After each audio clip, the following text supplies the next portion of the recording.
বৃহস্পতিবার প্রথম দফা নির্বাচন এবং প্রথম দফায় 152টি বিধানসভা কেন্দ্রের জন্য মোট 2193টি কুইক রেসপন্স টিম কাজ করবে। পূর্ব মেদিনীপুরের সব থেকে বেশি টিম থাকছে, দ্বিতীয় স্থানে রয়েছে মুর্শিদাবাদ।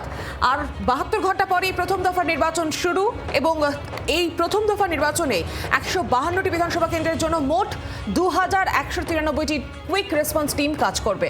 আর বিস্তারিত জানবো, সঙ্গে রয়েছেন প্রতিনিধি অর্কদীপ্ত মুখোপাধ্যায়। অর্কদীপ্ত, দেখো, প্রথম দফা নির্বাচন 152টি কেন্দ্রের নির্বাচন রয়েছে এবং নির্বাচনকে নিয়ে কিন্তু ইতিমধ্যেই একাধিক বড় অবস্থান নিয়েছে নির্বাচন কমিশন। বিপুল সংখ্যক কেন্দ্রীয় বাহিনীও মোতায়েন করা হয়েছে, 2400 সাত কোম্পানি।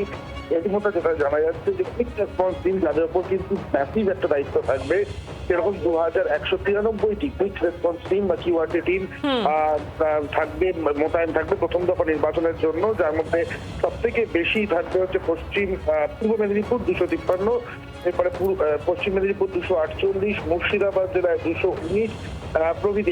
এছাড়াও পুরুলিয়া বা আসানসোল এইসব জায়গাতেও কিন্তু 100-র ওপর, বীরভূমে 161 কুইক রেসপন্স টিম থাকবে। সুতরাং সব মিলিয়ে কুইক রেসপন্স টিম নিয়েও কিন্তু নিজেদের অবস্থান পরিষ্কার করে দিয়েছে নির্বাচন কমিশন এবং বিপুল সংখ্যায় কুইক রেসপন্স টিমও কিন্তু নামানো হচ্ছে প্রথম দফা নির্বাচনের জন্য।